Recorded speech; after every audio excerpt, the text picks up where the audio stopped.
Hello everyone, this is the Stormy Poet, aka Arthur Tormentosa Poet, Arthur at thestormypoet.com and Arthur at rootofalllove.com. It's actually my new website that I just started.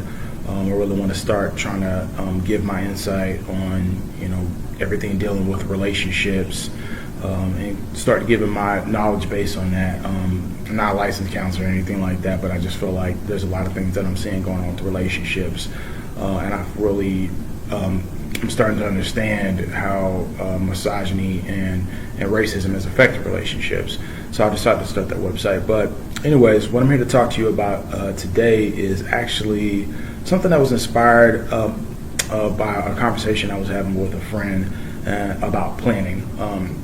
I actually did just write a piece on thestormypoet.com, which actually is my most recent piece before my two meeting blogs, because I had two meetings last month and the month before that, and I wrote a blog before that. So check it out at thestormypoet.com, and it's all about planning, and it's about how dreams and aspirations aren't enough. And what me and the friend were talking about is just kind of some ways that we plan. And my friend has trouble planning, just like I had trouble planning. And you're probably wondering, what does this have to do with writing? What does this have to do with this guy who's on this channel that's kind of centered around advice, writing advice as far as like every aspect of the writing process? What it has to do with that is pretty much with anything in life that's of any substance. Nothing really meaningful gets accomplished without planning. Nothing really. The big things in life that actually matter, whether you're getting your degree, whether you're having a child, whether you're going to get married, nothing really is successful without some type of plan in place. So me and the friend were talking about planning, and what he was telling me about was that he has a lot of trouble planning and really kind of just organizing the things that he needs to do in his responsibilities. So I shared some advice with him, and I also thought that it would be something everybody else could take advantage of, whether you're a writer or whether you want to incorporate it in your daily life. And one of the things that I do to help me plan effectively is list. I have a list. I have probably about 8 or 9 lists, and that can be anything from writing stuff I have to do. There's a writing to-do list I have. There's a personal to-do list I have. There's a work to-do list I have. There's a self-enrichment, just things that I feel like are going to make me better, like steps I need, whether it's health or anything like that. I make lists, and one of the things that he told me is that he makes lists too, but he ends up losing the list, which is very common. People who try to plan and write down all these lists, they end up losing the list, and then it's pretty much pointless. It doesn't really mean anything. So I used to have that problem too, and plus me being ADHD, I am legit ADHD. I'm not saying that in a cute, fun manner. I'm legit ADHD, and I have to try 10 times more than the average person to stay organized. So I have to really start coming up with different kinds of like methods to stay organized, because basically my life was falling apart. So one of the ways I keep up with all those lists of things I gotta do is I put them on flash drive. What I have on that flash drive that I just showed you is text files, notepad files, excuse me. And each one of those notepad files is a list. That flash drive is specifically for that. And then that flash drive is backed up in my Google Drive. So just in case by some whimsical act of the man upstairs, like if I lose that, I at least have that Google Drive backed up, and I back it up like once a week or something like that. And it's just things I got to do. So making lists, one of the ways that I utilize making lists is if I remember that there's something I have to do that day, whether it's something I want to write. We as writers, we get these inspirations and these things that we see out in public that move us, and we're like, wow, I should really write about that. Well, how often has that happened to you, and then you get to the house to go and write about it, and then you're like, what in the world did I see that made me want to write? I don't even remember anymore, right? So whether it's things that you want to write or other things that you need to do or responsibilities you need to handle, what I do is I take my phone right then and there, and I look crazy to everybody else. I really don't care. If it's gonna help me be better, then I'm gonna do it. So what I do is, if there's something I need to do, I speak it into my phone. with the little speech to text tool, and I already have my contact up, which is my email, in the little chat box for the text messages, and I just send myself a text. And so that way when I get to a computer and I check my email, I just copy and paste whatever that text was into one of the lists that I have. So what you could do is take the time and say, okay, what are the most important areas of my life, whether it's health, whether it's your kids, whether it's your job, blah blah blah, and you go and you make separate lists for each and every one of them. And then as your mind is thinking of these things, it's really tapping into the power of your mind. Your mind really wants to do a good job for you, and it's gonna try to keep you on track. You just have to give your mind the tools with which to operate most effectively in. So you're going to be thinking of things throughout the day. It's going to be like, if you're anything like me, it's just a constant stream of things, and anything I feel that's significant, I speak it into that phone and I send it to myself, and I go in and I put it on the list later. That's a really great way to stay on track. I think that kind of leads in the taking of the list and sending it to the email and all that stuff. I think that kind of leads into the second point I was going to make, or the second way you can stay organized is set aside time daily to compose all that information and all those ideas, because you can have all the lists in the world. You can document every single little thing you need to do, but that doesn't really mean anything if they're not assigned dates. That doesn't really mean anything if you're not giving yourself like time frames with which to do it in. You essentially are just jotting down a bunch of stuff, and it's just going to sit there, and then you probably are not even going to remember to check the list to see what you need to do. So I used to struggle with that also, and my friend was telling me that. He's like, "Hey man, I don't even remember to do it when I get home, because I start doing something and I forget."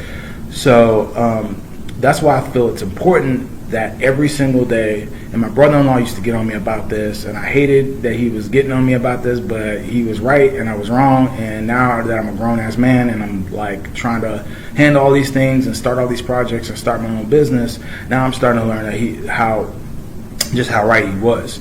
So he used to always tell me, you need to set aside at least 30 minutes a day to make yourself better. And that's something I've tried to incorporate in my own daily life. So when I get home, of course, I take my shoes off, take my clothes off, relax, get into something more comfortable. But right after I put dinner on, I sit down on my computer and I look at all those lists that I've been putting stuff and adding stuff in that day. And I go to my Google Calendar, which kind of goes into my third thing, is keep a calendar. There's my cousin told me one time, he told me a quote I'll never forget, and he said that he lives by the quote, I would trust a dull pencil over a sharp mind any day. There's no possible way that you can remember all the dates that you set for yourself in your head. You need a very organized presentation of something concrete to look at to give your mind direction to actually accomplish the goals that you set out to.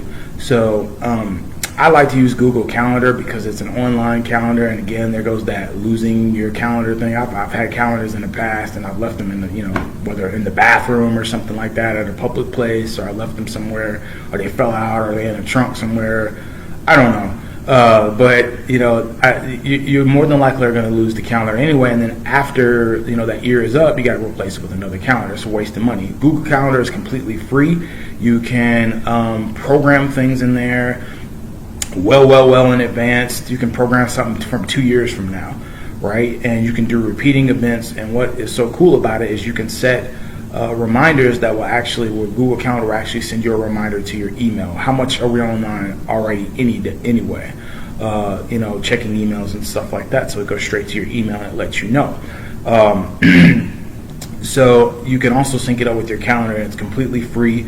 And you can do, my favorite thing is you can do repeating things. So if it's something that I'm doing on a regular basis, like whether it's, laundry or something like that, I have a set day for my laundry, and every month is that same set day, right? So when you assign the dates in the calendar, me personally, when I assign dates in the calendar, it could be something that I need to do 2 or 3 weeks from now. It could be something like, hey, I got to go renew my tags on my car.